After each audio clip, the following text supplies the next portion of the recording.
తమ్ముడు, నీలాంటి నాలాంటి మనిషి కాదు పై రూపాన్ని చూడడానికి. నీలాంటి నాలాంటి మనిషి కాదు పై రూపాన్ని చూడడానికి.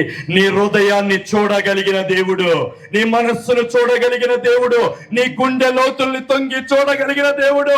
ఒకవేళ నీ గుండె లోతులో రహస్యంగా నువ్వు ఎవరికి తెలియట్లేదు, పైకి బాగా కనబడుతున్నాను, అందరికీ బాగానే కనబడుతున్నాను, అందరికీ నేను పరిశుద్ధిగా కనబడుతున్నాను అని నువ్వు అనుకోవచ్చు. కానీ నీ హృదయంలో దాగి ఉన్న పాపాన్ని చూడగలిగిన వాడు దేవుడు. ఆ శపితమైన దాన్ని చూడగలిగిన వాడు దేవుడు. Make yourself holy my dear friend. ఇదే నిన్ను నువ్వు పరిశుద్ధపరచుకునే సమయం. నీ దేవుణ్ణి అడుగు, అయ్యా ఎన్ని రోజులు తగ్గించుకోకుండా బ్రతికానేమో ప్రభువా, అయ్యా ఇన్ని రోజులు నిన్ను వెంబడించాను కానీ అసలు నువ్వేంటో తెలుసుకోలేకపోయాను ప్రభువా. తమ్ముడు, ఒక్కసారి ఆలోచించు.